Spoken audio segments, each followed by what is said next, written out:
akhir daripada part 4. Lalu kita akan lanjut part 5, bagian kelima, permulaan. Kita nggak akan habiskan bagian kelima, karena bagian kelima kita sengaja mau bahas minggu depan, sisa daripada 5, karena sangat penting bagian kelima.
Kita akan lanjutkan pelajaran 7 times.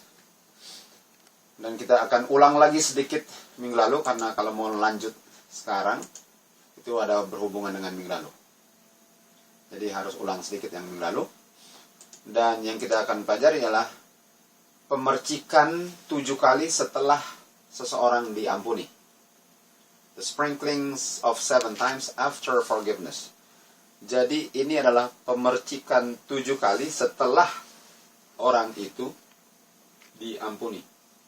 Sekarang, sebelum orang itu menerima pemercikan setelah diampuni, dia harus diampuni dahulu.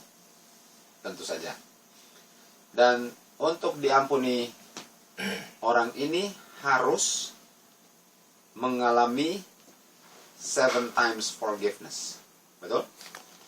Jadi sebelum dia di-sprinkle 7 times, dia harus mengalami sprinkle 7 times.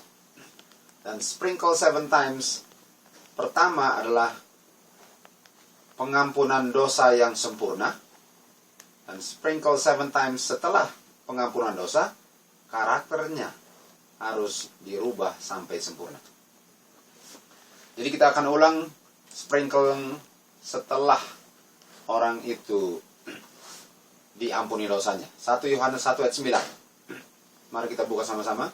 1 Yohanes 1 ayat 9. Jikalau kita mengakui dosa-dosa kita, Dia setia dan benar, dan selalu akan menatapi janjinya, dan berhak untuk mengampuni kita dari dosa-dosa kita, Dan bukan hanya mengampuni dosa-dosa kita, dia juga akan membersihkan kita dari segala dosa kita. Jadi di sini pengampunan diikuti dengan pembersihan. Jadi tidak cukup orang diampuni dosanya karena dia karakternya masih kotor. Sedangkan untuk masuk surga, karakternya harus bersih. Tidak bisa hanya diampuni lalu tidak mau dibersihkan. Jadi setelah diampuni harus di-cleanse. Dan cleanse ini adalah 7 kali, betul? Kita akan baca Sermon and Talks, volume 1, halaman 180, paragraf 1. Juru selamat kita mengambil dosa-dosa dunia. Dia tidak menutupi dosa-dosa dunia dengan jubahnya, tetapi dia menyingkirkan dosa-dosa kita. Dan dia akan mengambil dosa-dosa kita, tapi kita harus bertobat dan kita harus mau dicuci bersih. Jadi orang yang diampuni tidak cukup orang itu diampuni, harus dia dibersihkan. Jadi diampuni dan dibersihkan itu satu paket. Nggak bisa kita pilih paketnya, saya hanya mau diampuni tapi tidak perlu dibersihkan. Artinya nggak bisa orang bilang saya diampuni lalu bisa berdosa lagi. Karena itu tidak termasuk dalam paket. Paket adalah diampuni dan dibersihkan. Bahasa Inggrisnya take it or leave it. Mau terima atau tolak. Kalau mau terima harus diampuni dan dibersihkan. Kalau tolak tidak diampuni dan tentu saja tidak dibersihkan. Nggak bisa hanya diampuni lalu berdosa lagi. Berdosa, berdosa, ampuni. Berdosa, ampuni. Bukan berarti orang itu tidak akan berdosa, tapi orang itu tidak mau berdosa. Dan kalaupun berdosa karena dia gagal untuk fokus dalam hidupnya, bukan karena dia mau berdosa. Dan kalau dia fokus, tidak perlu berdosa. Ini adalah paket keselamatan. Sekarang pertanyaannya, kalau paket itu terdiri dari pengampunan dosa dan pembersihan karakter, kenapa banyak gagal dalam cleansing pembersihan karakter? Dan selalu berharap dengan pengampunan dosa, tapi gagal lagi dalam pembersihan karakter, lalu balik ke pengampunan dosa. Apakah Tuhan bekerjanya seperti itu, atau seharusnya kalau diampuni dosanya diharap tidak berdosa lagi? Sebenarnya satu kali. Kenapa? Karena Tuhan Yesus bilang dia matinya cuma satu kali kan. Dia tidak mati berulang kali. Jadi kalau matinya satu kali artinya dia harap orang yang sudah diampuni dosanya tidak berdosa lagi. Paling kurang tidak mau berdosa lagi. Paling kurang dia bergumul mati-matian untuk tidak berdosa. Karena orang yang diampuni dosanya sudah melihat sesuatu. Dan kita tahu apa yang dia sudah lihat. Artinya orang yang berulang-ulang kali minta ampun Tuhan belum lihat sesuatu. Dan kalau belum lihat sesuatu, bisa saja dosanya belum diampuni. Karena kalau benar-benar sudah diampuni, kemungkinan besar dia tidak melakukan lagi. Dan kalaupun dia melakukan lagi, bukan main sedihnya dia melakukan lagi. Karena jaminan untuk tidak melakukan lagi ialah sedih. Nggak mau bikin lagi. Sama sekali nggak mau bikin lagi. Itu syarat untuk diampuni. Dan kalaupun tergoda untuk melakukan lagi, dia dengan berat hati sekali mau melakukan lagi. Dan dia akan lari ke Tuhan, dia akan bergumul karena dia memang sudah benci. Tapi kalau nggak benci, pasti dia akan lakukan lagi. Karena dasarnya nggak benci. Dan apa yang membuat orang itu benci terhadap dosanya, terhadap pelanggarannya, terhadap apa yang dilakukan berulang-ulang kali? Apa yang membuat orang itu sehingga dia tidak mau buat lagi? Walaupun enak di daging rasanya untuk melakukannya lagi, tapi saking dia bencinya, dia bilang yang enak sangat pahit. Apa? Kita buka Roma 2 ayat 4. Ini ayat kita semua tahu. Roma 2 ayat 4. Karena dari minggu lalu, dari 2 minggu lalu, dari 3 minggu lalu, 3 minggu lalu kita sudah habis 3 minggu lalu kalau nggak ada perkembangan. Kalau 2 minggu lalu sudah habis 2 minggu. Kalau minggu lalu sudah 1 minggu habis kalau tidak ada perkembangan. Dan kira-kira 1 minggu itu bisa kita beli kembali? Tidak bisa. Jadi 1 minggu telah berlalu, dan kalau tidak ada perkembangan 1 sentimeter pun, 7 hari sia-sia. Jadi, apa yang kita harus lihat sebagai langkah pertama, supaya jamin bahwa kita akan melewati cleansing 7 times, jangan gagal cleansing 7 times, gagal terus, dan nggak pernah maju-maju. Roma 2 ayat 4. Bahwa kebaikan Tuhan lah yang membuat orang sungguh-sungguh bertobat. Artinya, sudahkah kita melihat kebaikan Tuhan? Dan topik ini saya sudah ulang beberapa kali, dan akan saya ulang terus. Karena ini yang paling penting. Sudahkah saya melihat kebaikan Tuhan? Karena saya harus maju terus. Saya nggak bisa kembali ke langkah pertama, padahal langkah pertama tidak pernah dijalankan. Nggak bisa. Apakah saya sadar bahwa saya sudah lihat? Atau saya pikir saya sudah lihat? Atau saya tahu saya harus lihat, tapi tidak lihat? Yang saya butuhkan bukan saya tahu ayatnya, bukan saya tahu apa yang paling penting, bukan saya tahu langkah pertama, apakah saya sudah benar-benar mengalami itu. Bahwa kebaikan Tuhanlah yang bisa buat saya bertobat. Dan tanpa pertobatan tidak ada keselamatan. Apakah saya sudah melihat kebaikan Tuhan? Mari saya kasih contoh di Alkitab, apa itu kebaikan Tuhan. Dan tanpa kebaikan Tuhan, orang itu akan terputar di tempat, akhirnya disedot oleh arus dan tenggelam. Mari kita lihat kebaikan Tuhan, contoh kebaikan Tuhan. Kita buka Matius 18. Jangan lupa, apakah saya hanya tahu, saya harus tahu kebaikan Tuhan? Apakah saya tahu ayatnya? Apakah saya tahu langkah pertama? Atau saya benar-benar sudah mencicipi kebaikan Tuhan? Matius 18. Ayat 15. Matius 18 ayat 15. Lebih daripada itu, jikalau saudaramu melakukan sesuatu pelanggaran terhadap saudara,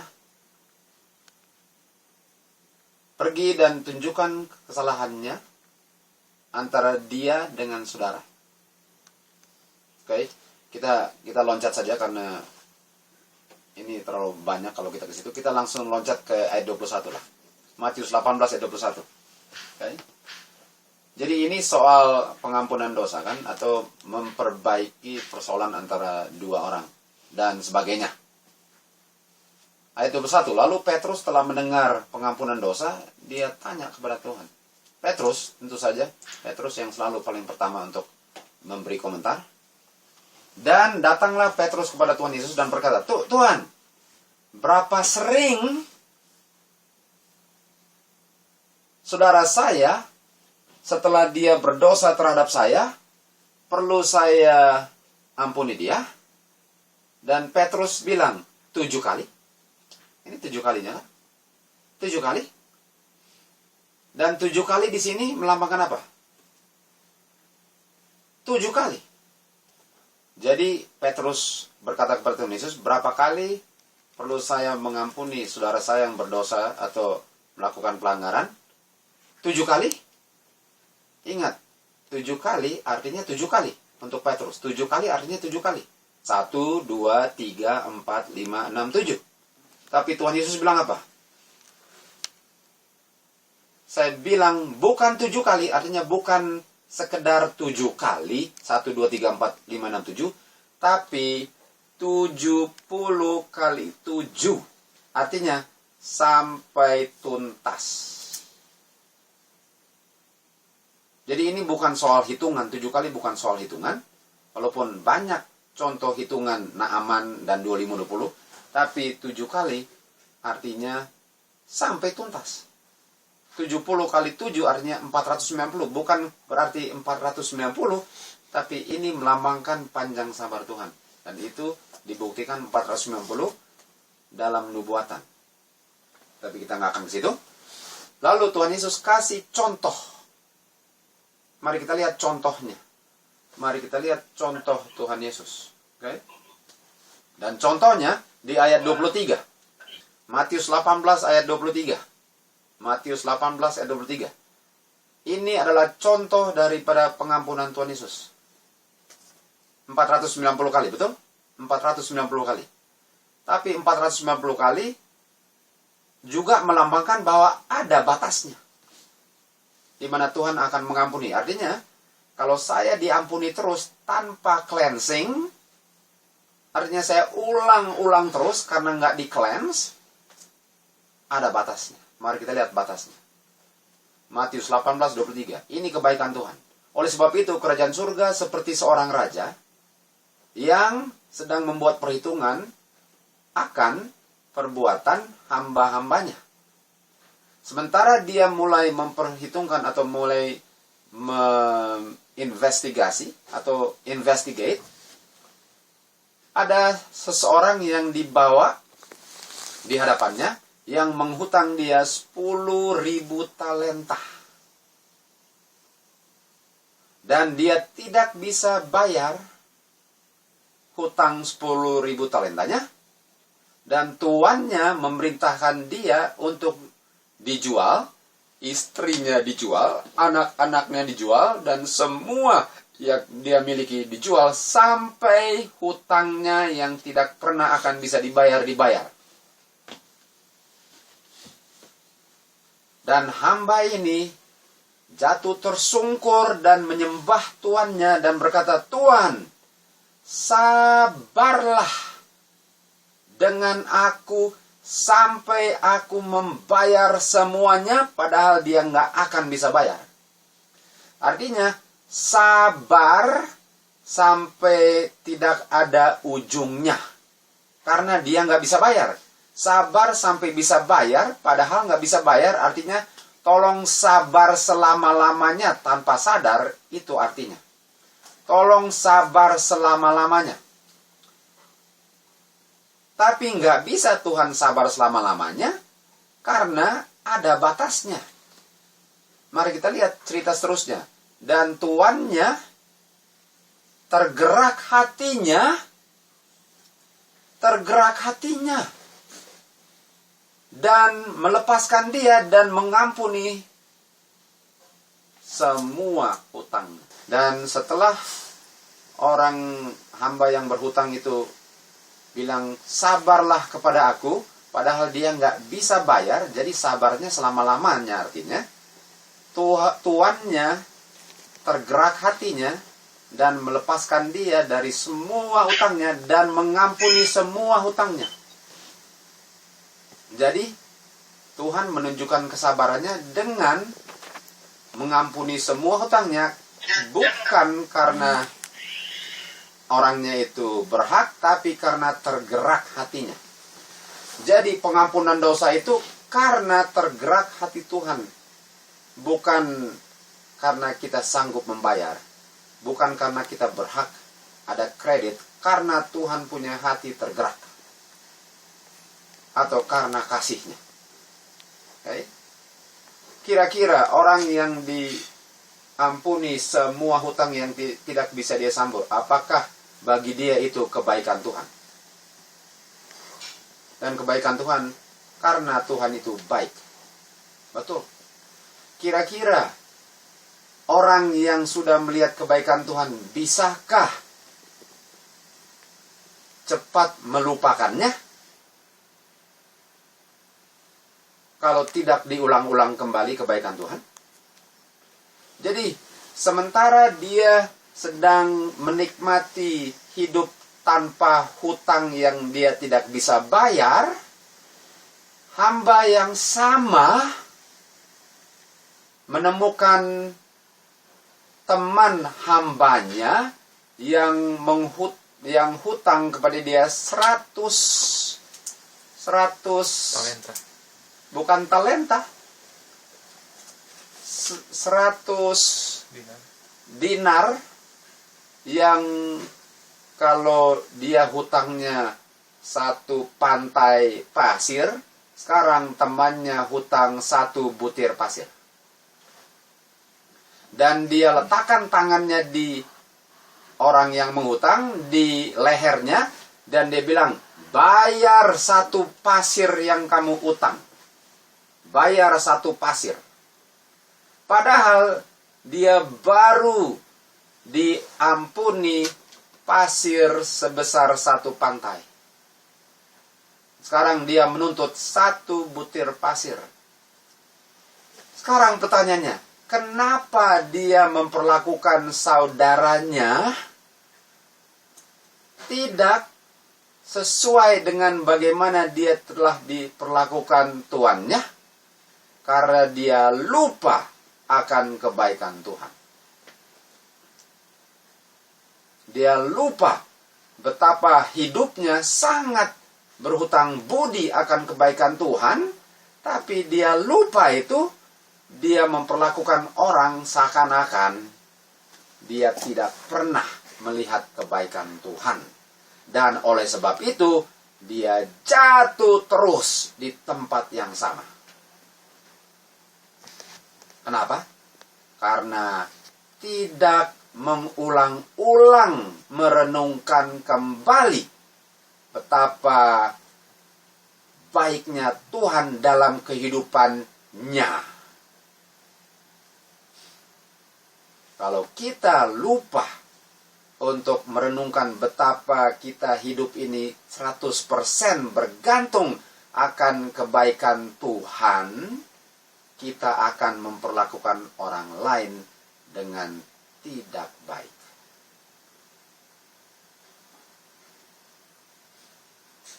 Itu kuncinya.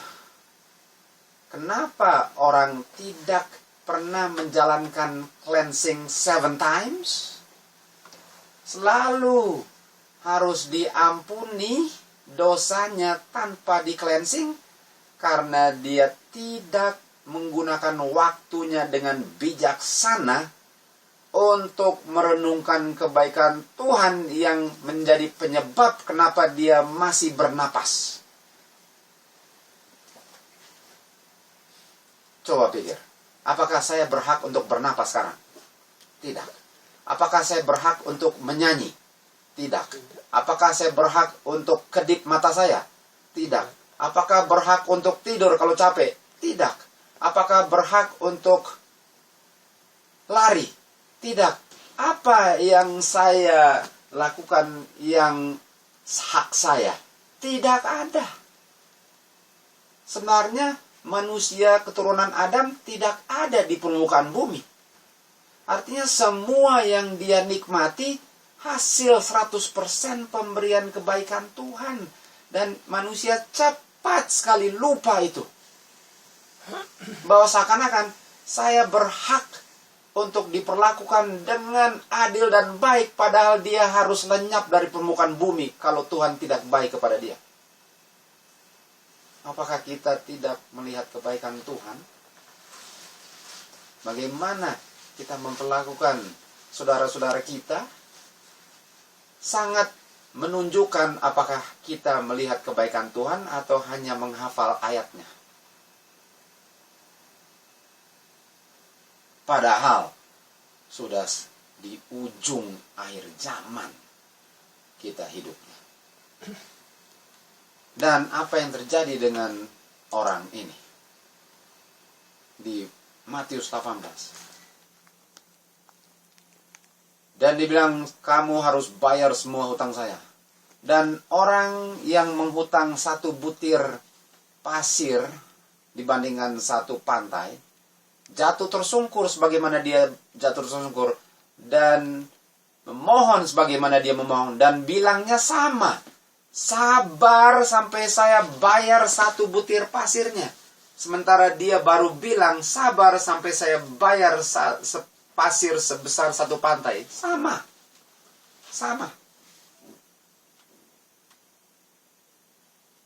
Oke, teruskan. Betul? Sama.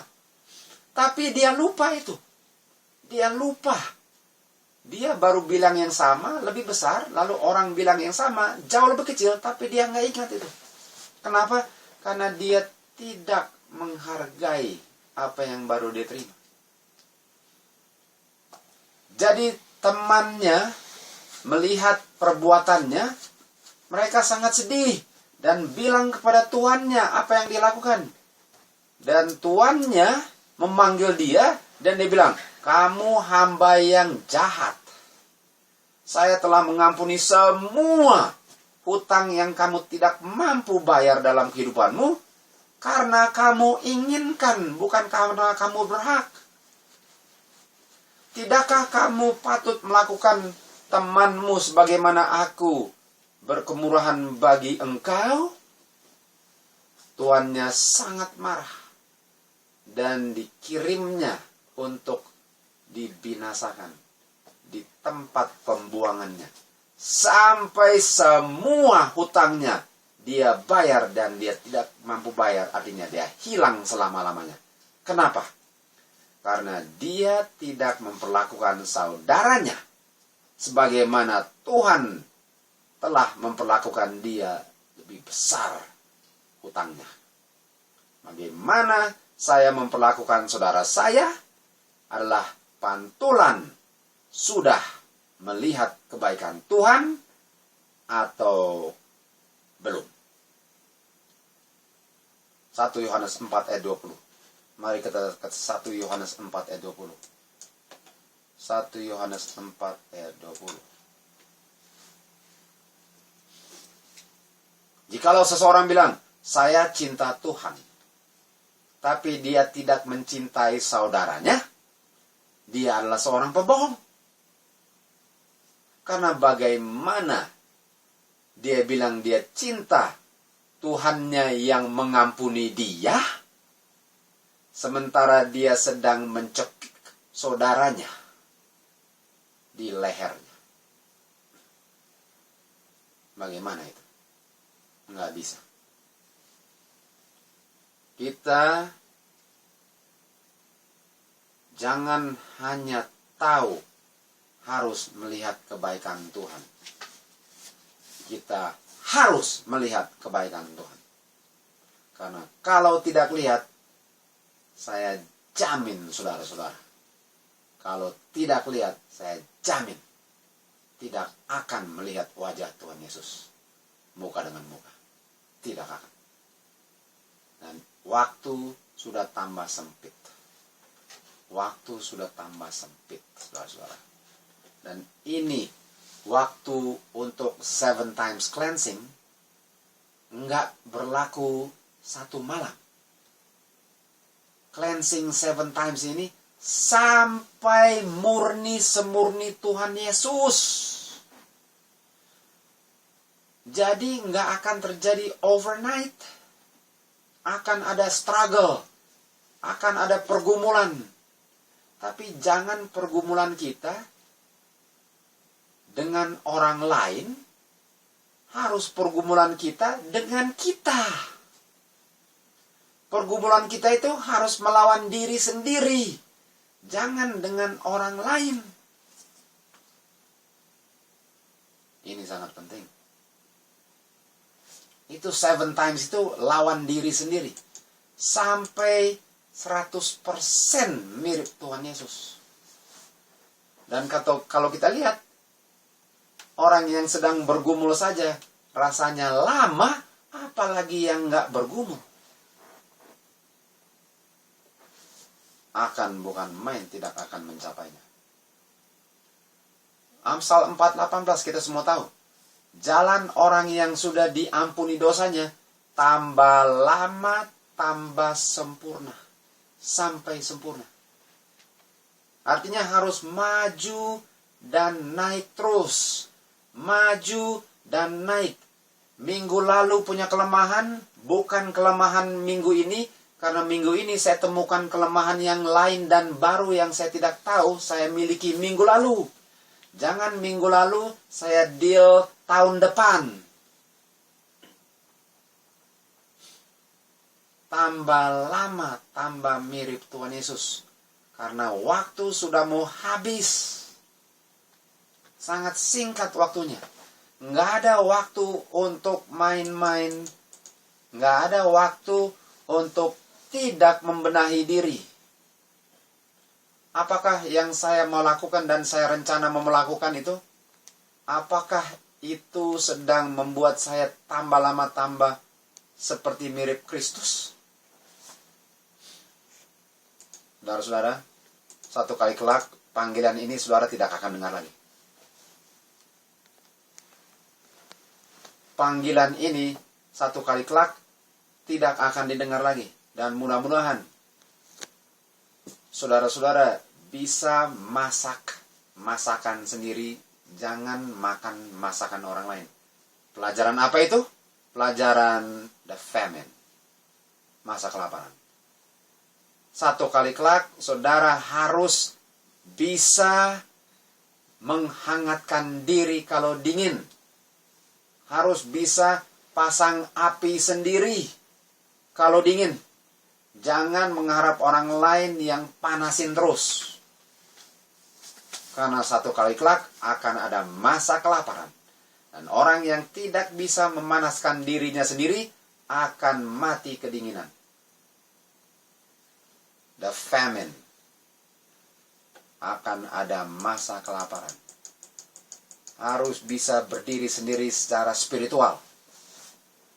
Karena waktunya sudah mau habis. Sudah mau habis.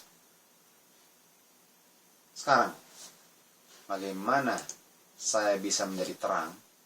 Kita buka Wahyu 18 ayat 1. Yang minggu lalu, Wahyu 18 ayat 1. Wahyu 18 ayat 1. Dan setelah ini, saya melihat malaikat atau pekabar yang lain yang datangnya dari surga. Artinya, setelah ini saya melihat umat Tuhan yang membawa atau memberikan kabar dari Tuhan. Dengan kuasa yang besar mereka mengabarkan pekabaran ini. Dan hasil pekabaran ini, dunia diterangi dengan kemuliaan karakter Tuhan. Siapa orang-orang ini yang menerangi dunia dengan karakter Tuhan?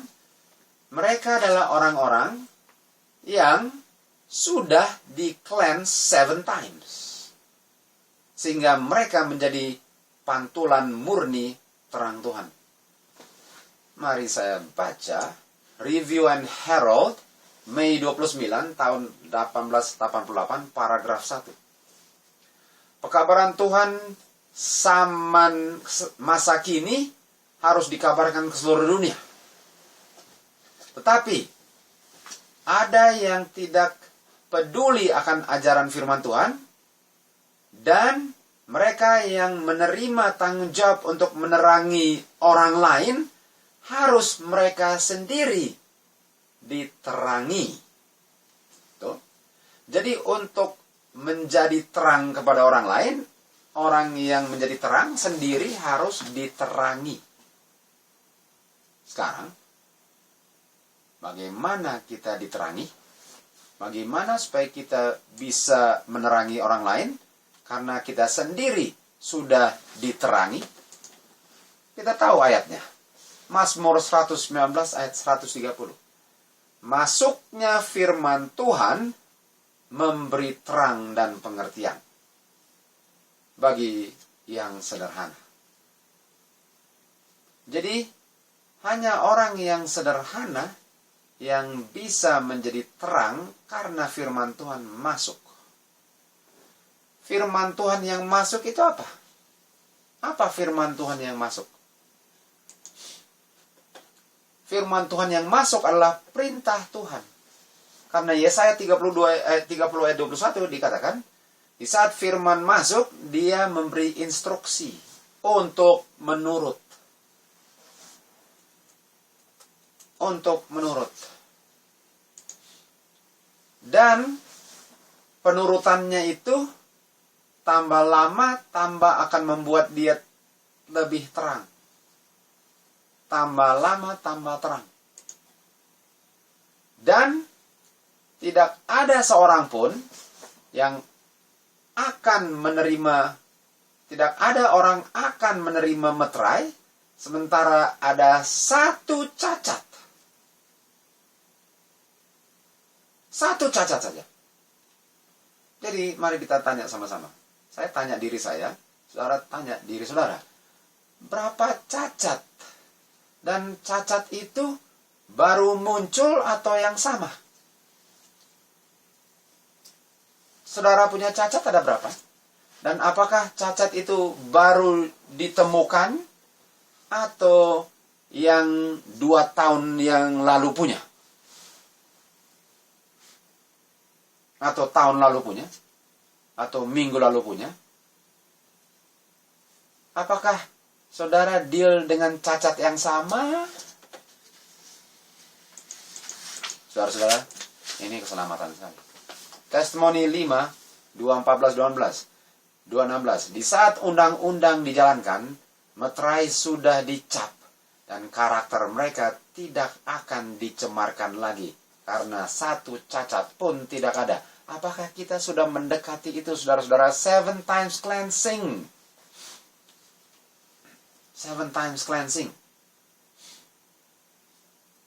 Apakah saya bergumul dengan saya punya cacat? Jangan lupa, lalang dengan gandum sudah terpisah.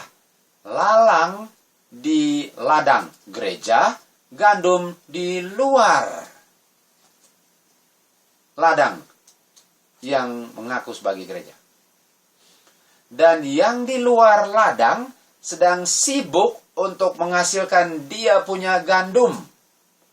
Jangan paksa-paksa lalang jadi gandum kalau masih di ladang.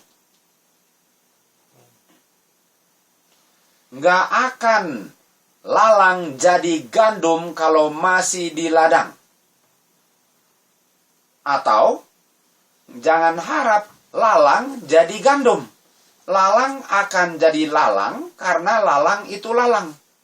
Gandum jadi gandum karena gandum itu gandum.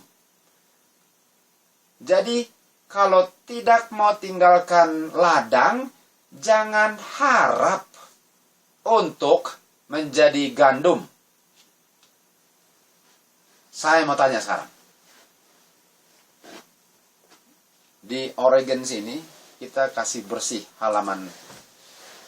Dan sering muncul lalang. Sering muncul lalang. Dan lalang itu ada bunganya. Dan kalau digoyang, terbanglah bunganya dan dia cemarkan semua tanaman yang baik.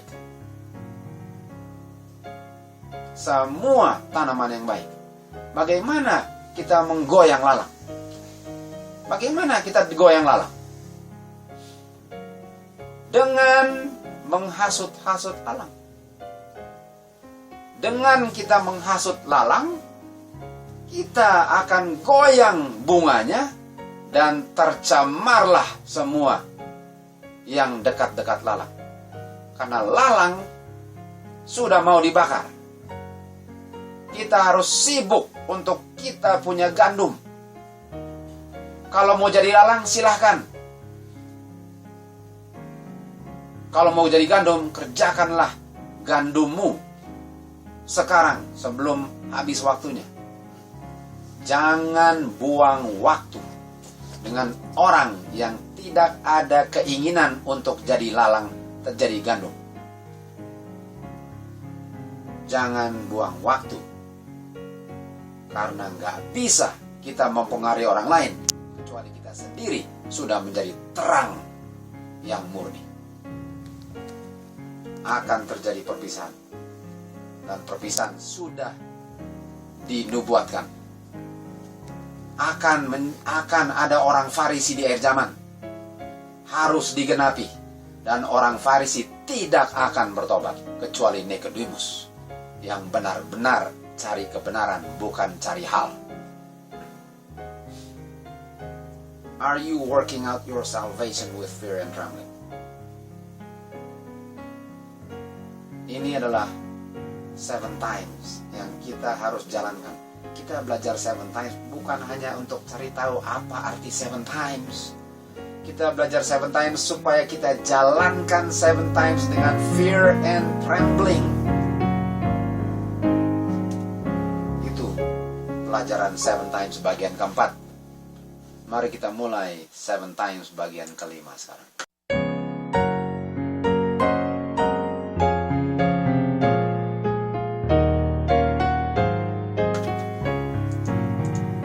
Seven times bagian kelima. Pertanyaan saya akan tanya kembali. Apakah saudara sedang di cleanse 7 times? Atau hanya mau tahu apa artinya 7 times? Dan sudah rasa puas kalau tahu artinya. Yang mana saudara sedang alami? Saya nggak tahu jawabannya. Mudah-mudahan saudara tahu jawabannya. Yang mana? Apakah saya sedang di cleanse? Atau saya tahu apa arti cleansing? Cleansing karakter 7 times. Setelah diampuni dan sebelum undang-undang hari Minggu. Jadi harus diampuni dulu, tapi sebelum undang-undang. Artinya ada batas waktu. Apakah sudah diampuni karena undang-undang sudah tambah lama tambah dekat? Karena ada orang yang serius sedang di cleanse. Apakah saya benar-benar sudah diampuni? Karena orang yang diampuni sudah sadar bahwa dia hidup berdasarkan the goodness of God. Dan dia tidak layak untuk menerimanya. Dan dia sadar itu. Dan kelihatan dari gaya hidupnya bahwa dia sadar itu. Dengan bagaimana dia memperlakukan orang lain. Kita lanjutkan. Cleansing karakter sebelum undang-undang dan setelah dosanya diampuni. Yehezkiel 36 ayat 25 sampai 27. Yehezkiel 36 ayat 25 sampai 27. Dan aku akan memercikan air yang bersih, dan engkau akan menjadi bersih dari semua kotoranmu. Aku akan cleanse engkau. Dan setelah orang di cleanse, hati yang baru akan kuberikan kepadamu, roh yang baru akan kuletakkan di dalammu. Aku akan menyingkirkan hati batu, dan aku akan memberikan hati yang lembut. Dan aku akan letakkan rohku di dalammu, agar engkau mengikuti semua perintahku dan memelihara semua tuntutan-tuntutan itu dan melakukannya. Jadi orang yang di cleanse 7 times akan memiliki hati yang baru. Artinya baru, artinya beda dari waktu sebelum di cleanse. Beda. Beda dalam segala hal. Kalau di hati yang dulu ada cemburu, hati yang baru tidak ada cemburu sama sekali. Kalau hati yang lama sakit hati, Hati yang baru tidak ada sakit hati. Kalau hati yang lama selalu bersungut-sungut, hati yang baru tidak ada sama sekali persungutan. Kalau hati yang lama gampang marah, hati yang baru tidak ada itu marah-marah. Kalau hati yang lama cepat tersinggung, hati yang baru sama sekali tidak ada itu namanya tersinggung. Apakah hati kita baru atau yang tua, saudara-saudara?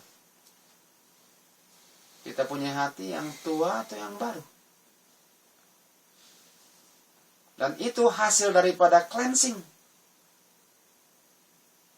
7 times. Sampai murni 7 times. Tidak ada hati yang baru, unsur yang lama. Tidak ada. Kita lanjutkan. Apa itu hati yang keras seperti batu? Adalah tanda orang yang masih belum di-cleanse. Yeremia 17 ayat 9. Yeremia 17 ayat 9. Hati yang batu itu penuh dengan tipu. Juru tipu. Dan sangat jahat. Hati manusia yang seperti batu itu penipu berat dan sangat bejat.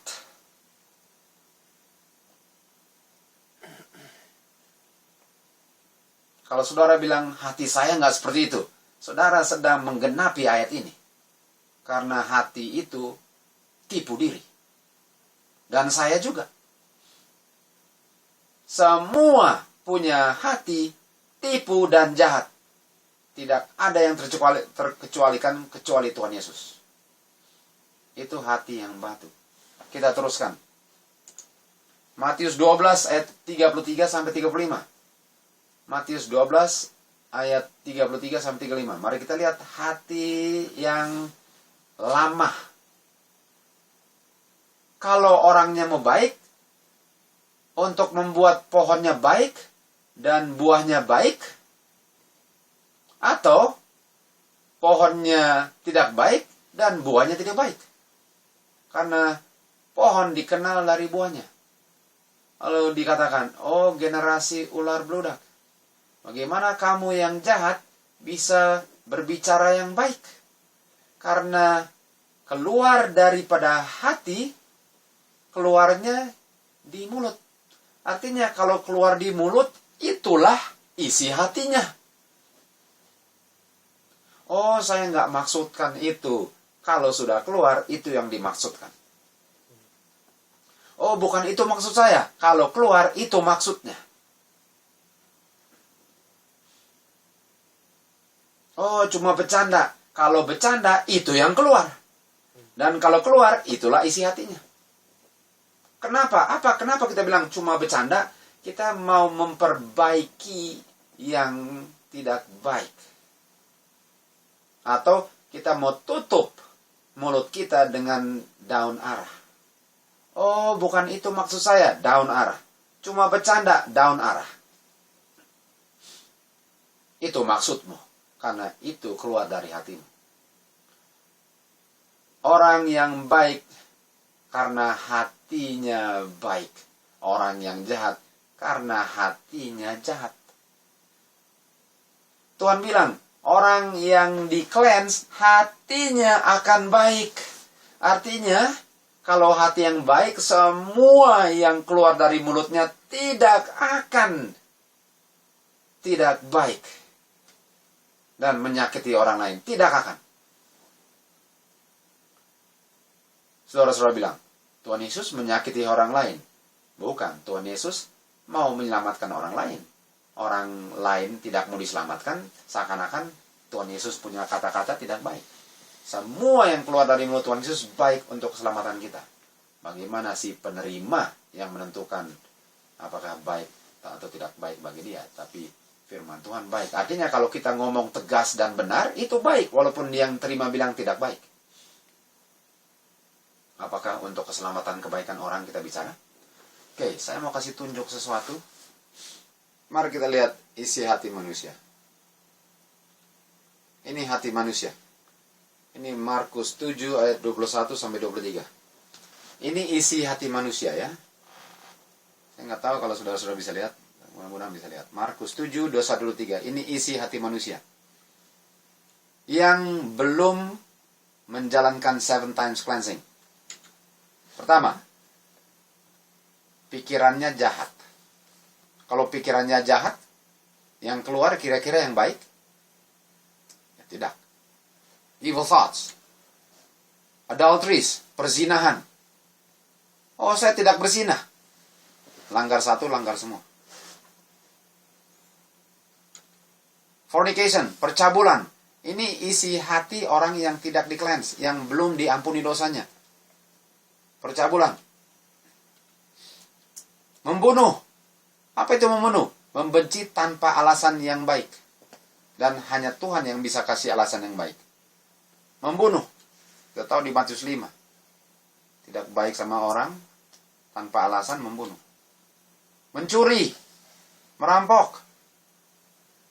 Ini hati orang yang... Jadi antara hati baru atau hati tua? Kalau hati tua, ini semua ada. Ini semua ada. Apalagi? Covetousness. Menginginkan sesuatu yang bukan hak saya. Apalagi? Wickedness. Penuh dengan kejahatan. Bayangkan hati manusia busuk sekali, saudara-saudara. Ini hati kita semua sebelum kita di-cleanse. Ini semua harus di-cleanse 7 times. Deceit, penuh dengan tipu. Penuh dengan tipuan. Apalagi?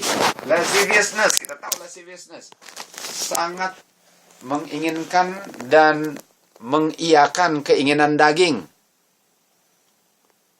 Nggak bisa rem. Evil eye. Matanya tidak suka hal-hal yang baik. Mata yang jahat. Apalagi? Blasphemy. Penghujatan. Bayangkan. Kita pikir hanya orang Farisi. Rupanya hati yang busuk ini ada penghujatan semua. Pride itu. Apalagi? Pride. Sombong. Ini semua isi hati yang belum di-cleanse 7 times. Walaupun orang sudah diampuni dosanya, hatinya masih penuh dengan ini, saudara. Ini isi hati daripada orang yang sudah diampuni tapi belum di-cleanse. Kira-kira orang seperti ini siap masuk surga? Kalau orang sudah diampuni, dia tidak mau evil thoughts, dia tidak mau adulteries, dia tidak mau fornication, dia tidak mau murders, dia tidak mau thefts, dia tidak mau covetousness, dia tidak mau wickedness, dia tidak mau deceit, dia tidak mau lasciviousness, evil eye, dia tidak mau blasphemy, dia tidak mau pride, dan dia akan bergumul mati-matian untuk tidak melakukan sesuatu yang normal bagi hatinya. Dia bilang, Tuhan, cleanse saya tidak mau ini. Dia nggak bikin terus. Apakah ada pergumulan dalam hati kita? Dan kebodohan. Foolishness. Ini semua harus di-cleanse 7 times. Bayangkan banyaknya. Ini busuk semua. Ini busuk semua, saudara-saudara. Sangat mengerikan ini. Oke, kita lanjutkan. Dan jangan lupa, itu semua isi hati saudara dan saya. Itu semua. Markus 7:3. Dan semua kejahatan ini, yaitu evil thoughts, adulteries, fornication, murder, theft, covetousness, wickedness, deceit, lasciviousness, evil eye, blasphemy, pride, foolishness. Semua ini datangnya dari dalam manusia dan mencemarkan manusia itu. Ini semua keluar dari hati batu. Dan harus melewati 7 times cleansing. Biarpun sudah diampuni, percetakannya masih mencetak semua ini. 7 times cleansing, ganti percetakan. Yang diampuni hasil daripada semua ini. Tapi percetakannya masih ada. Masih ada. Jadi harus dibersihkan. Dan ini kalau saudara masih ada salah satunya, artinya saudara memiliki semuanya,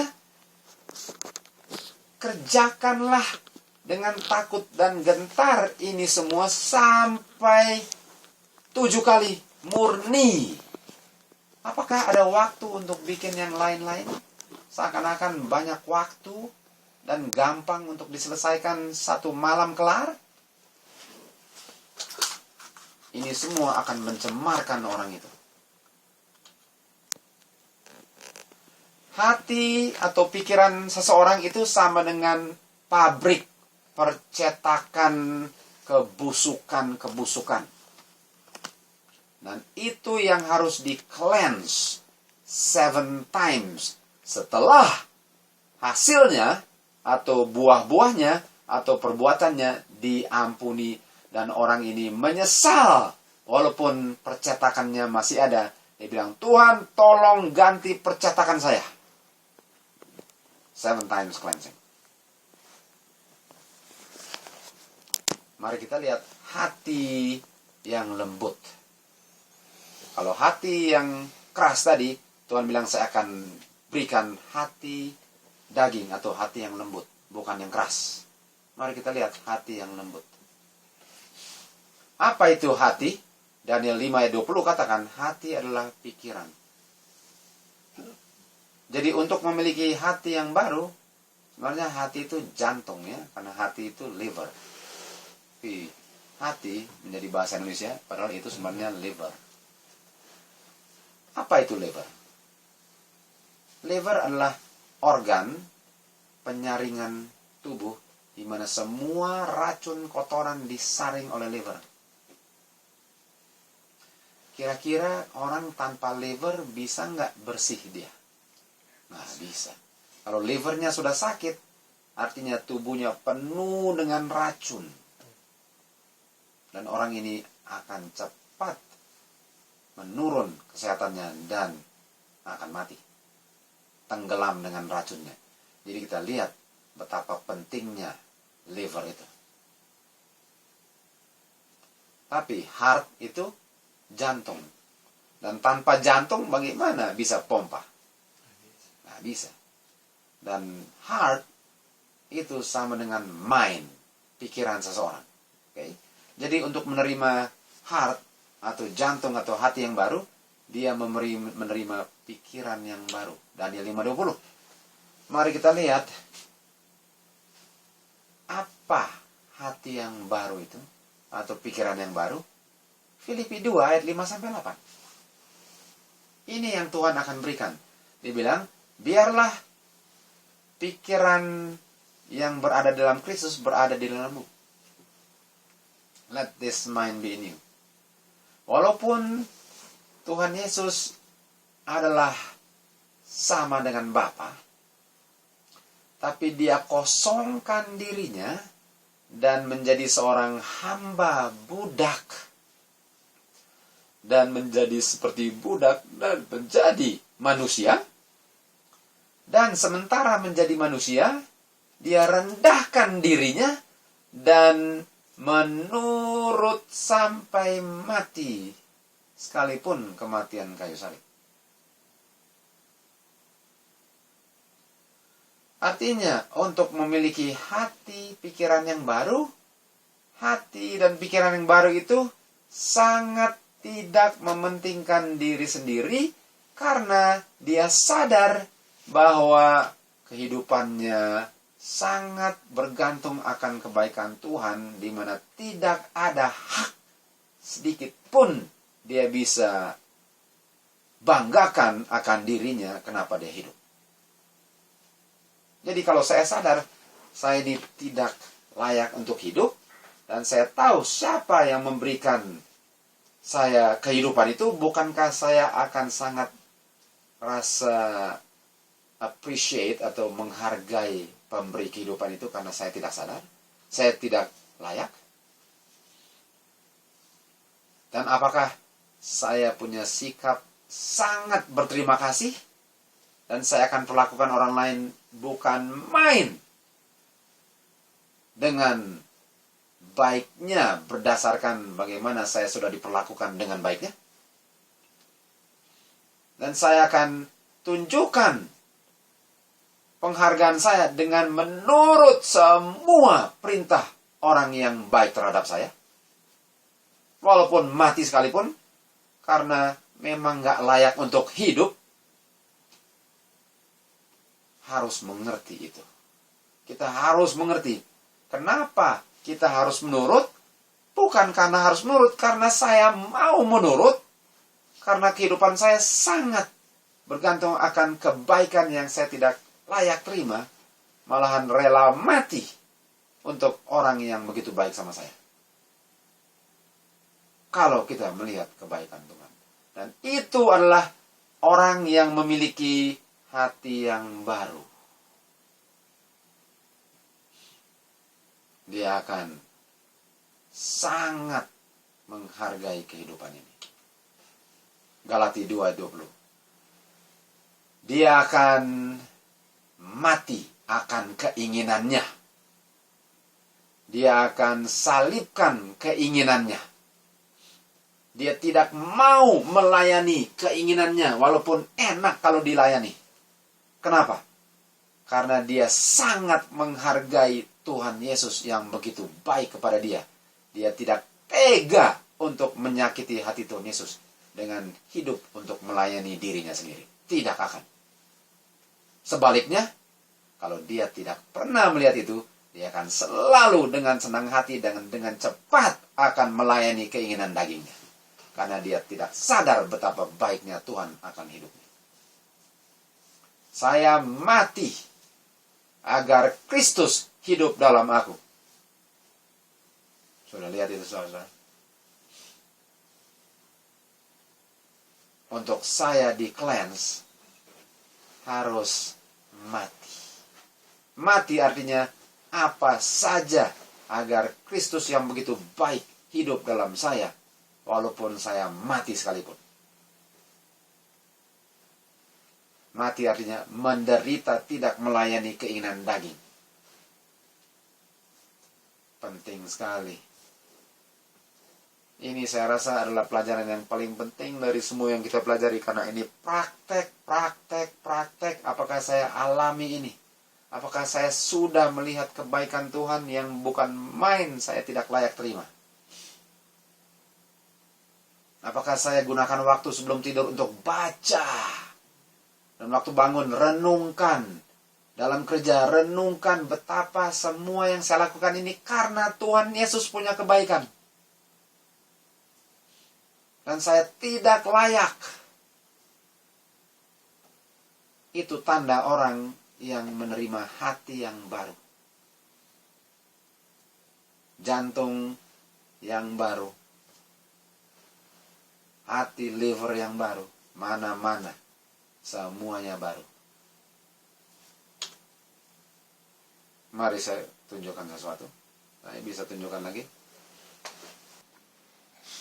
Di sini Bapa, Anak, manusia berdosa. Bapa dengan anak hubungan iman, dan melalui iman anak menerima kasih karunia sehingga dia menurut. Betul?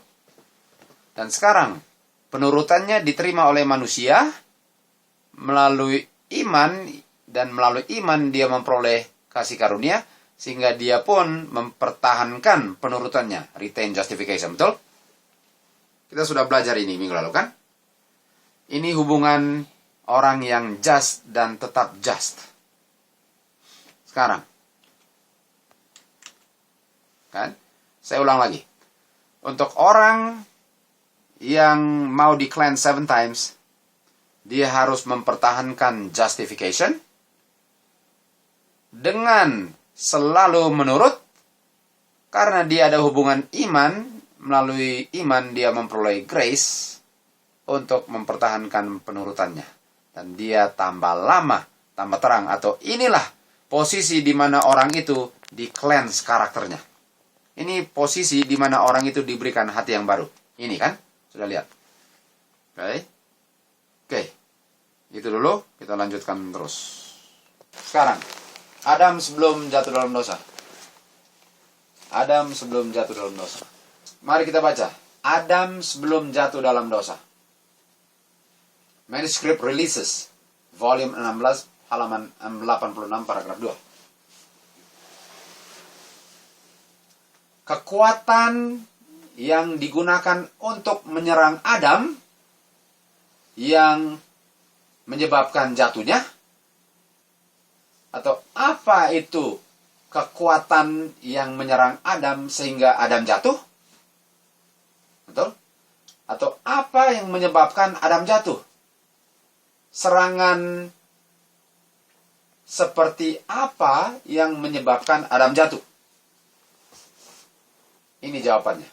Bukan dosa yang berada di dalam Adam. Saya ulang lagi. Bukan dosa yang berada di dalam Adam yang membuat dia jatuh. Karena Tuhan menciptakan Adam sesuai dengan karakternya. Murni dan tegak berdiri. Artinya bukan dosa di dalam Adam yang membuat dia jatuh, karena Adam tidak ada dosa. Tidak ada prinsip yang korup, yang jelek di dalam Adam. Di dalam Adam tidak ada propensity atau tendensi. Di dalam Adam tidak ada kecenderungan untuk berbuat dosa. Jadi kenapa Adam jatuh? Bukan karena sesuatu yang lemah di dalam Adam yang membuat dia jatuh. Kenapa dia jatuh dan? Saya akan ulang kembali, karena ini kita masuk topik yang baru penting sekali. Dan ini sangat banyak branch-nya, atau dia punya cabang-cabang pengertian. Dan di sini kalau salah mengerti, banyak sekali pengertian salah Alkitab. Jadi apa yang membuat Adam jatuh? Adam jatuh bukan karena dia lemah. Bukan karena dia sudah cenderung jatuh. Bukan karena ada dosa di dalam Adam. Kenapa dan Adam jatuh? Okay? Sekarang kalau saya tanya, kalau kita digoda, apa yang membuat kita gampang jatuh? Karena kita lemah. Karena kita sudah berdosa, dan lebih berdosa, lebih kita cenderung untuk jatuh. Adam tidak pernah mencicipi dosa, tidak pernah dia mengalami dosa, dan tidak pernah ada cenderung berdosa, namun dia jatuh. Kita teruskan. Adam tidak memiliki kecenderungan yang tidak baik.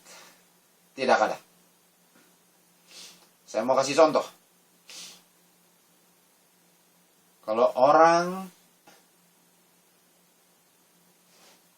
Kalau seseorang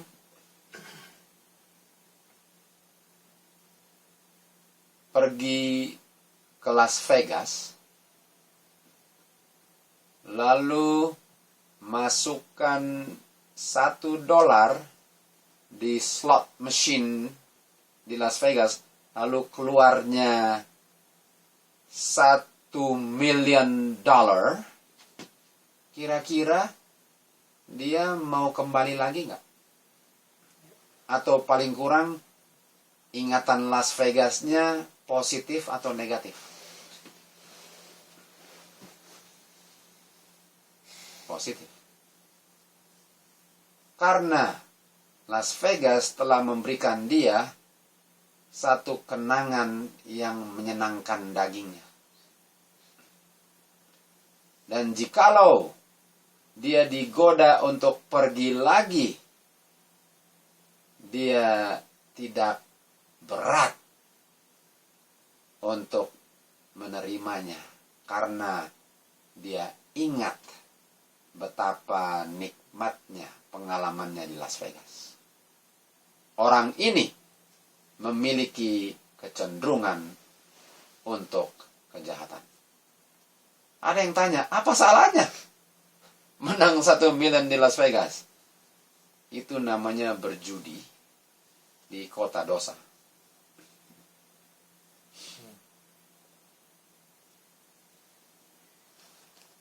Las Vegas dinamakan kota dosa. Karena Las Vegas penuh dengan dosa. Lalu berjudi lagi. Jadi, orang yang mau berjudi di Las Vegas nggak berat untuk menerima undangan berjudi. Karena dia pernah mencicipi enaknya dosa. Adam tidak memiliki itu. Dia tidak ada ingatan dosa karena tidak pernah berdosa. Jadi bukan itu yang menyebabkan kenapa dia berdosa. Oke? Manuscript release. Kita lanjutkan.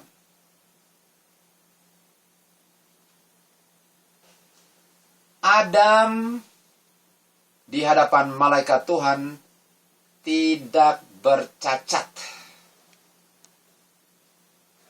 Di hadapan malaikat Tuhan sekarang bikin apa? Selain menjaga umat-umat Tuhan.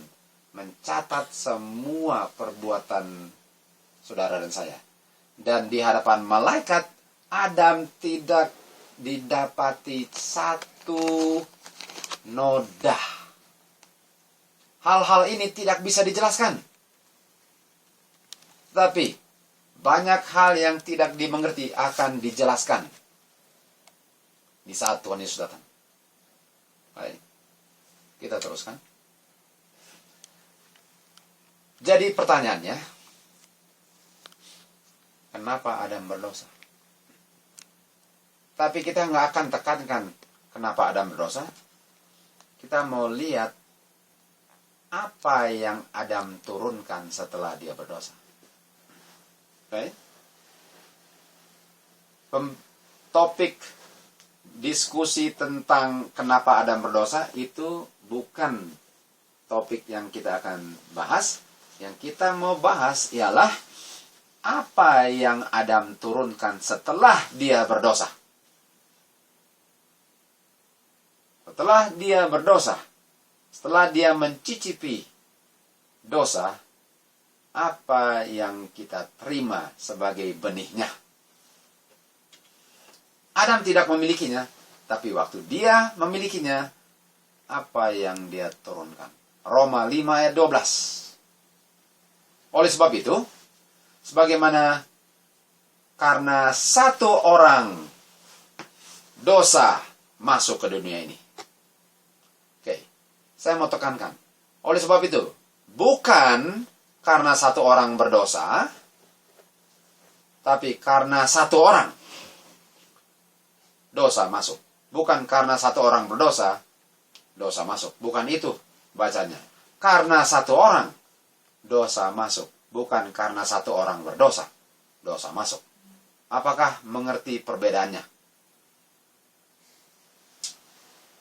Karena kita nggak bisa lihat dan nggak bisa dengar, saya mau tanya lagi.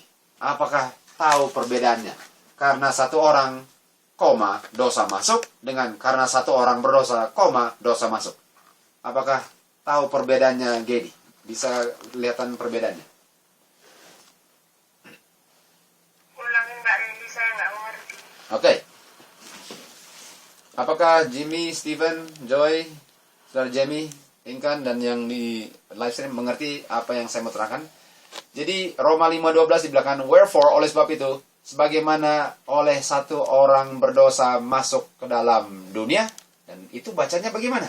Bacanya begini, oleh sebab itu, sebagaimana oleh satu orang, koma, dosa masuk ke dalam dunia. Itu yang benar. Yang salah, oleh sebab satu orang berdosa, koma, masuklah dosa ke dunia. Salah. Apakah mengerti itu?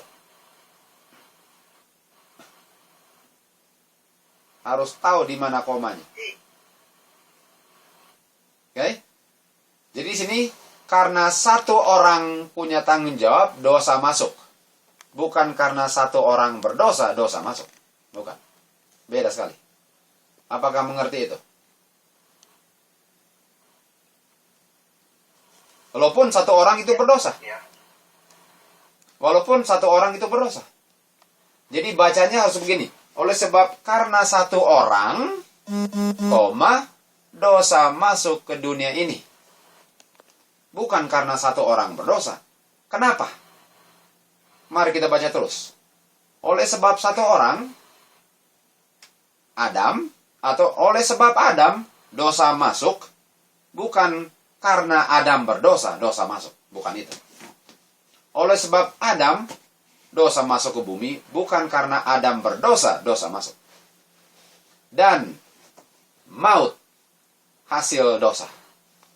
Dan maut diteruskan ke semua orang karena semua telah berdosa. Oleh sebab satu orang, dosa masuk ke bumi ini.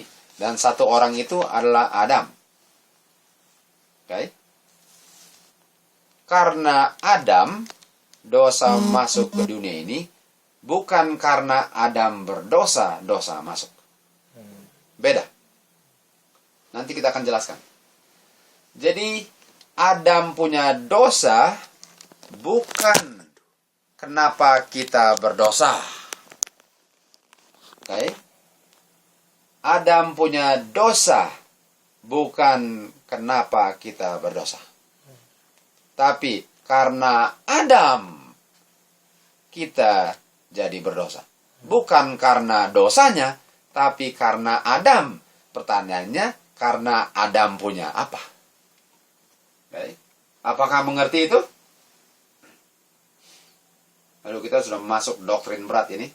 Dan harus mengerti ini.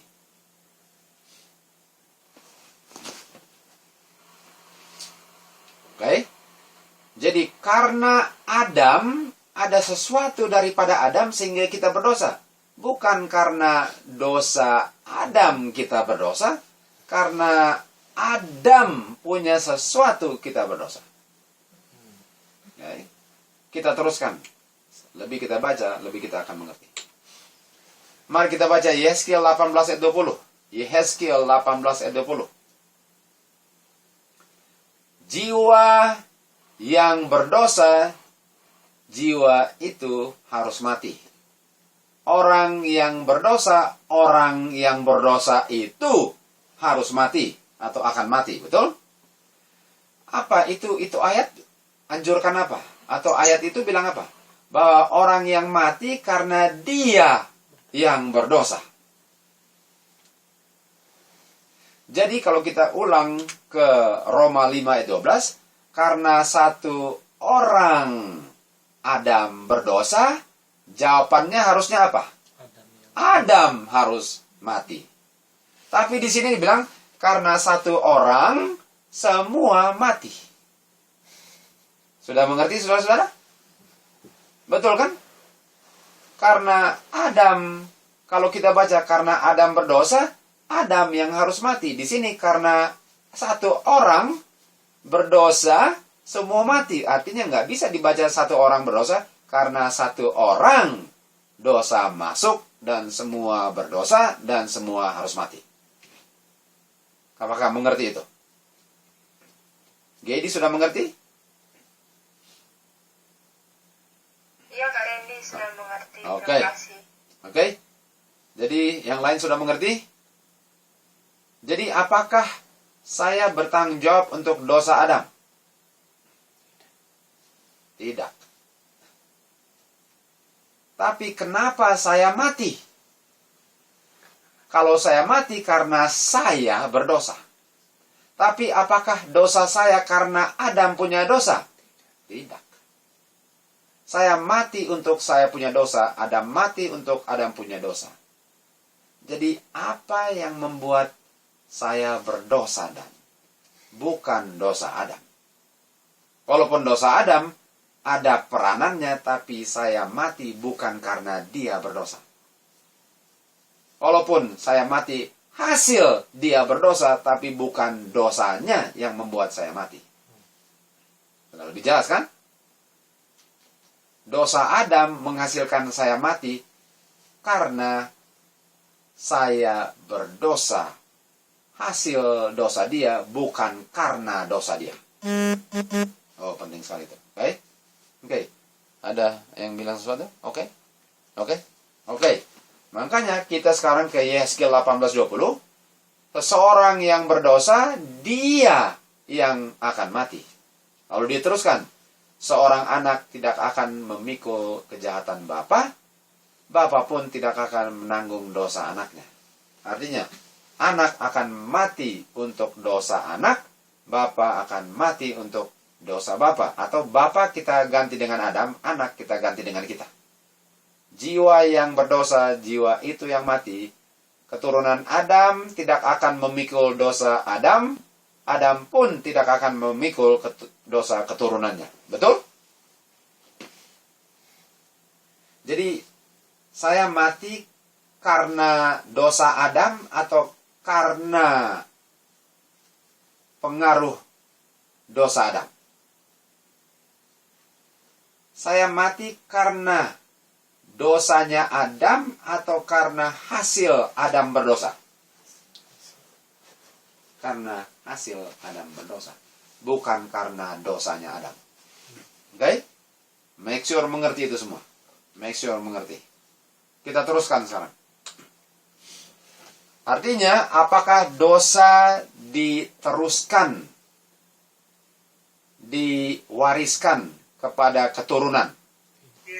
Di sini dikatakan, anak tidak menanggung dosa bapa, bapa tidak menanggung dosa anak. Artinya, dosa tidak bisa ditransfer, non-transferable.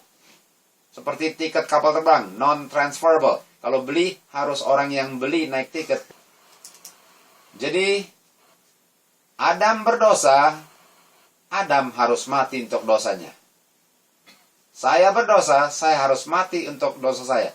Nggak bisa saya salahkan Adam. Nggak bisa Adam salahkan saya. Nggak bisa Adam tuduh Hawa. Nggak bisa Hawa tuduh Adam. Betul? Betul. Bagaimana dengan Adam? Bukankah dia bilang, itu wanita yang kau berikan, dia yang kasih makanan bagi saya. Betul? Itu adalah ciri khas orang yang berdosa. Dia akan buat seakan-akan dosa itu diwariskan kepadanya. Dengan kata lain, siapa suruh ciptakan Hawa? Gara-gara Tuhan yang ciptakan Hawa, saya berdosa. Artinya siapa yang dipersalahkan sekarang? Tuhan. Jadi apakah saya, kalau berdosa, saya bisa salahkan suami saya atau istri saya? Kenapa saya berdosa? Atau salah sendiri? Salah sendiri. Karena dosa tidak bisa transfer. Kalau saya gagal, siapa yang saya tuduh? Saya. Jangan karena dia. Saya punya tanggung jawab itu. Jangan seperti Adam. Hawa bilang, ular. Jadi kalau saya punya perbuatan, hasil hati yang tidak baik, siapa punya hati yang dituduh? Hati orang lain atau hati diri sendiri? Hati diri sendiri. Sekarang saya tanya, apakah Tuhan suka menguji umatnya? Menguji bukan menggoda ya. Menggoda dengan menguji beda. Saya nggak bilang apakah Tuhan suka menggoda. Enggak. Apakah Tuhan menguji umatnya? Iya. Apa ujiannya? Dia izinkan situasi-situasi yang akan mengungkapkan saya punya hati. Dia izinkan. Dia izinkan kehidupan saya sehingga saya hidup dengan ujian. Ada yang ujiannya sedikit, ada yang seumur hidup, tapi saya diuji, dibakar karena Tuhan tahu saya perlu dibakar.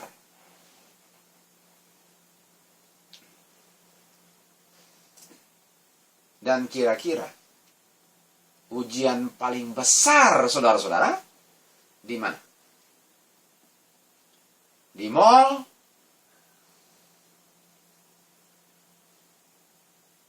Di busway? Atau di rumah? Ujian paling besar. Saya jawabannya dengan orang yang terdekat. Di situ ujian terbesar saya. Karena kalau di mall, saya akan senyum terus. Kalau di busway, saya akan sopan sekali. Tapi kalau di rumah,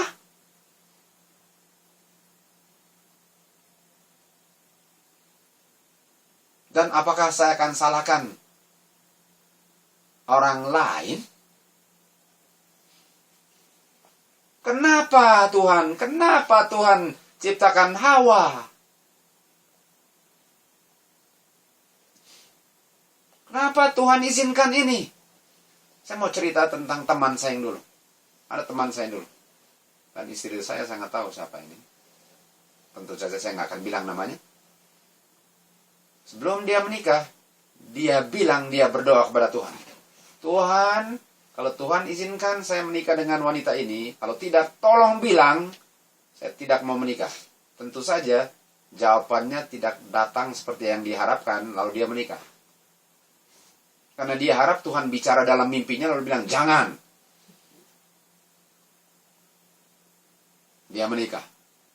Lalu, waktu setelah menikah, kehidupan pernikahannya tidak jalan dengan mulus.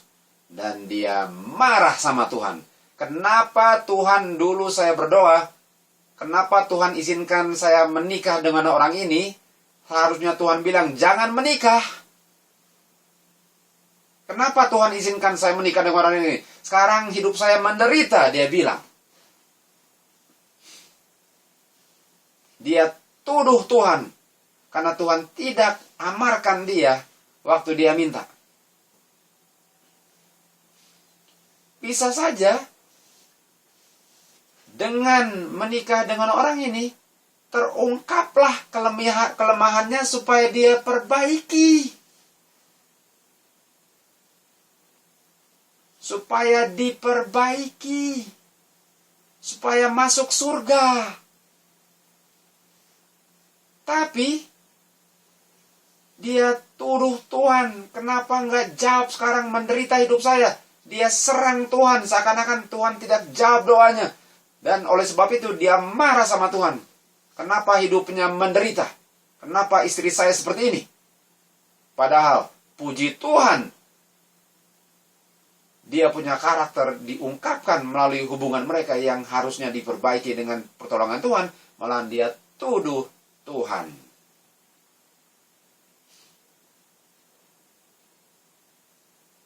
Padahal dia bisa di-cleanse waktu dia sadar dia yang punya persoalan.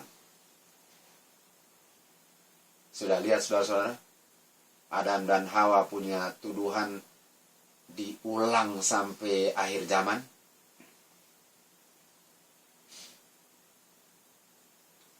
Berterima kasihlah dalam segala hal.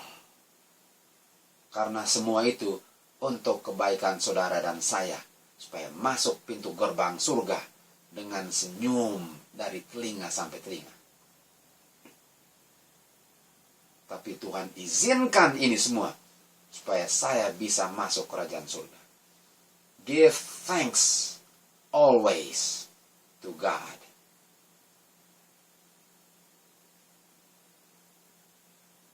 Dosa tidak diturunkan, tapi harus diikul oleh orang itu dan diberikan kepada Tuhan Yesus.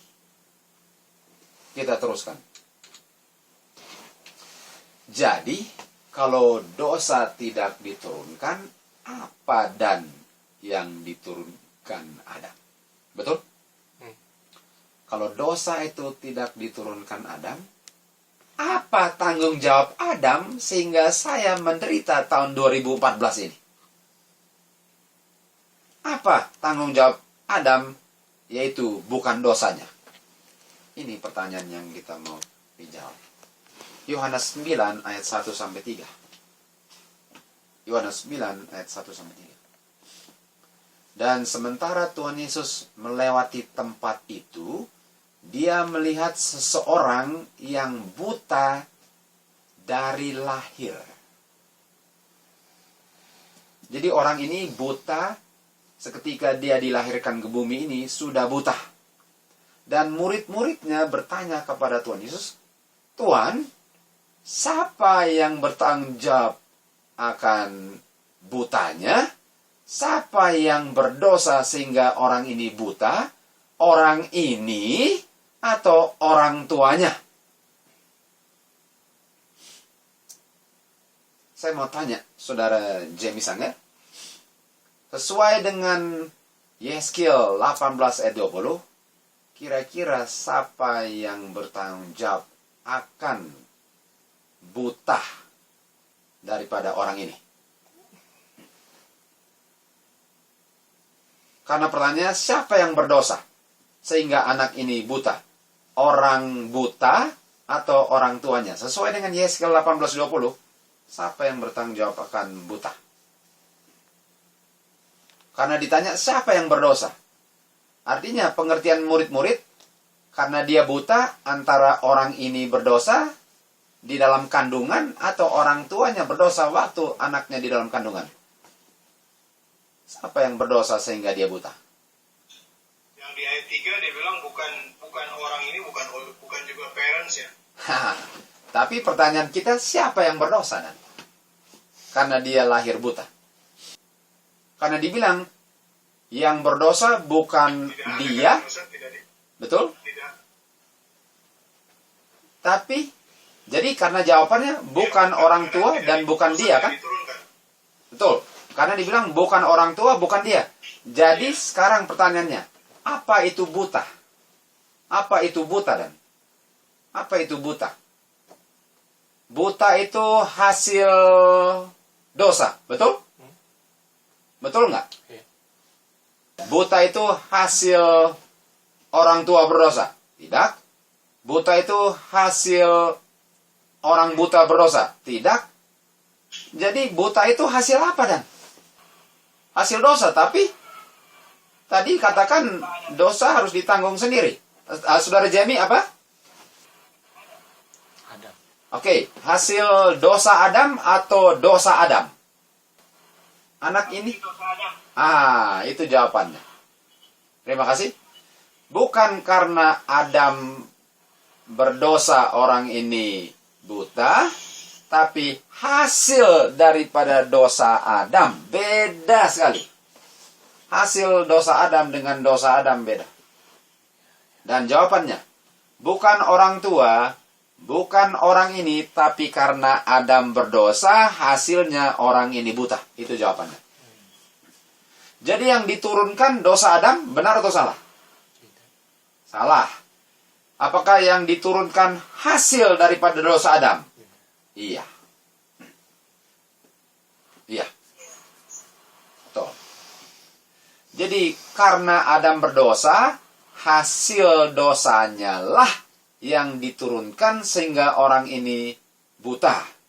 Bukan karena Adam punya dosa, bukan karena dia berdosa, bukan karena orang tuanya berdosa. Artinya, ada dua hal yang kita harus pelajari. Dosa dengan hasil dosa. Harus bisa dibedakan. Dosa dengan hasil dosa adalah dua hal yang berbeda.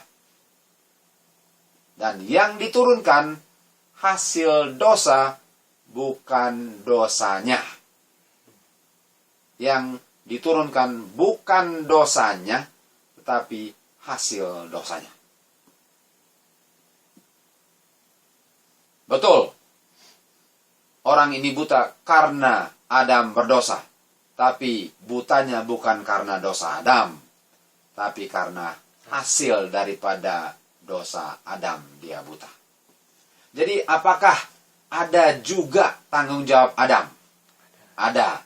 Apakah tanggung jawab Adam dia buta karena dosanya? Tidak. Tidak. karena Adam memikul dia punya dosa. Dia harus mati.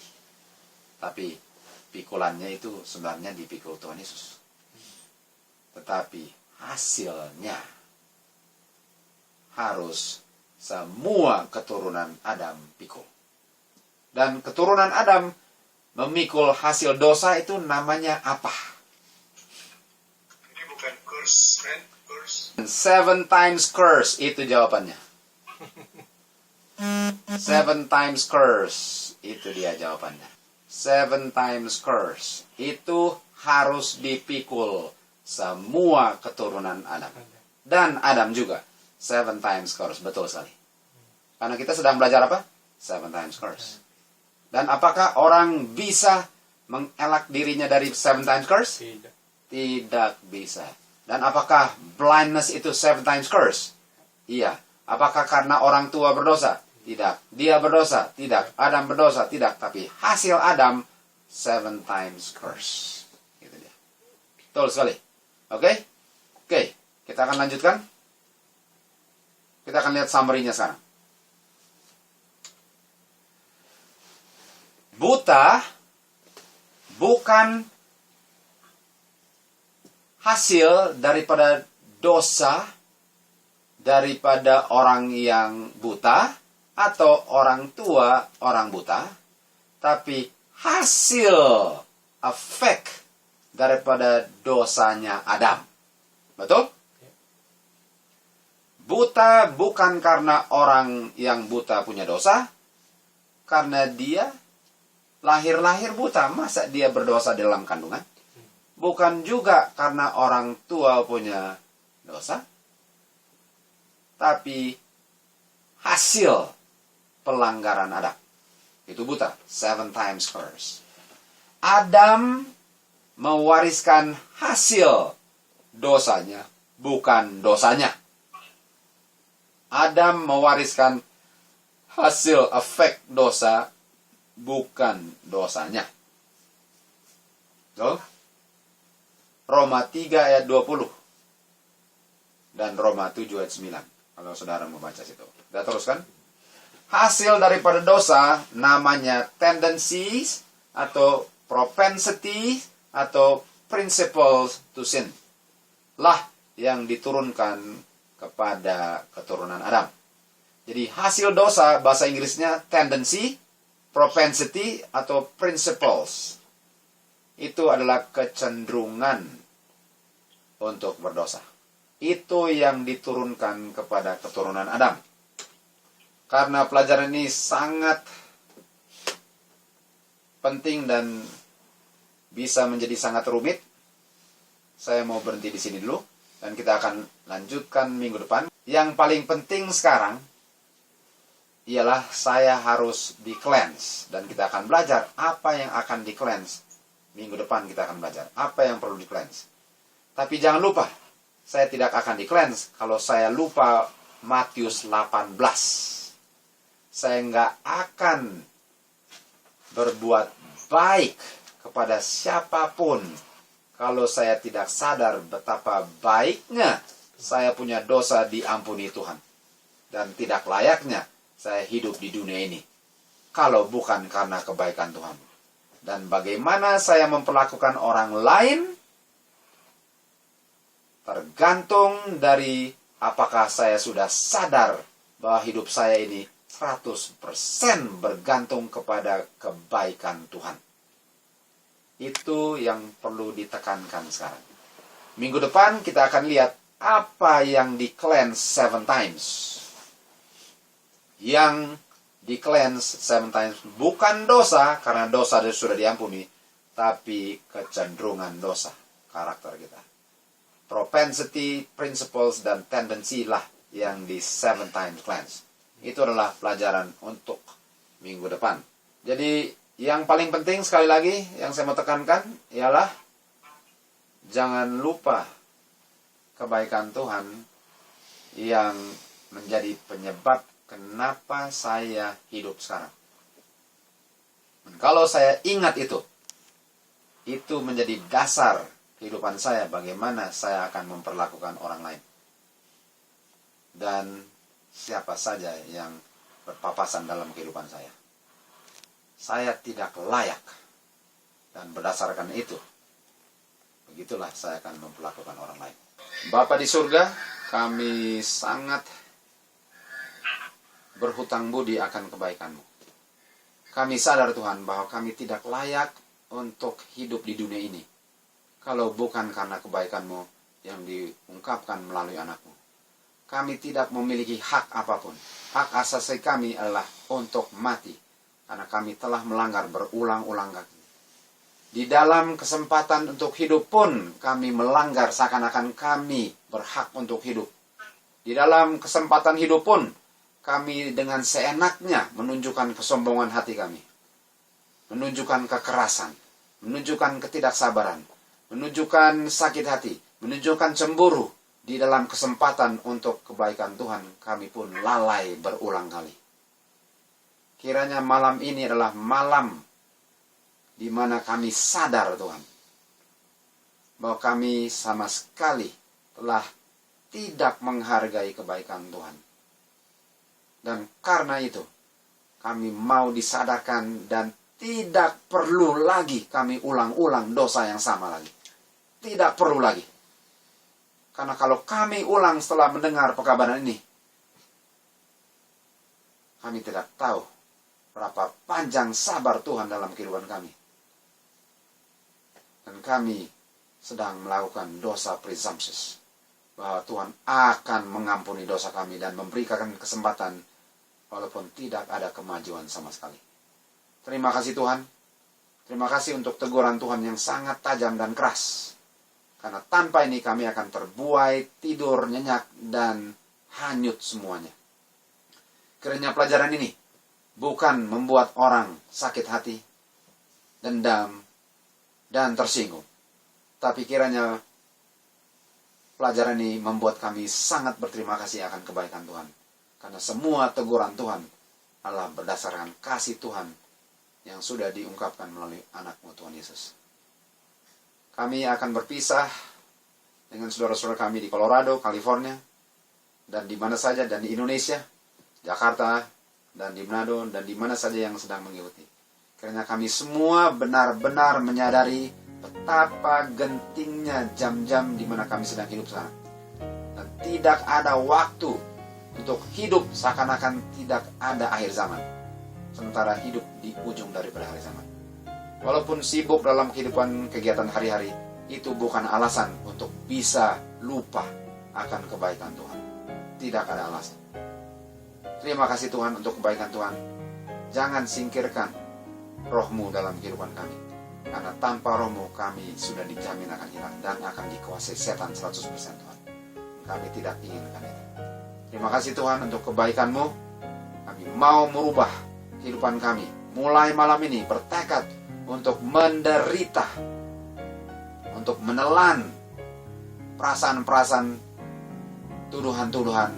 Semua kami akan telan dan menelan kepahitan, keinginan daging, agar Tuhan punya karakterlah yang bersinar dalam kehidupan kami. Terima kasih sekali lagi Tuhan untuk kebaikan-Mu yang begitu panjang luar, lebar, panjang, lebar, dan dalam. Dan kami tidak mau menyia-nyiakan. Kami mau benar-benar mengerjakan keselamatan kami sendiri dengan Tuhan dan bantuan saudara-saudara kami saling menguatkan. Itulah ucapan terima kasih kami dan permohonan kami. Terima kasih sekali lagi untuk kebaikan Tuhan yang tidak ada batasnya. Agar kami benar-benar memiliki hati yang baru, benci dosa, siap digunakan sebagai 144.000 yang akan menyongsong kedatangan Tuhan Yesus yang tidak lama lagi. Nah, doa dan pengharapan kami di dalam nama Yesus, kami memohon dan meminta akan permohonan ini kepada Engkau Bapa di surga. Amin.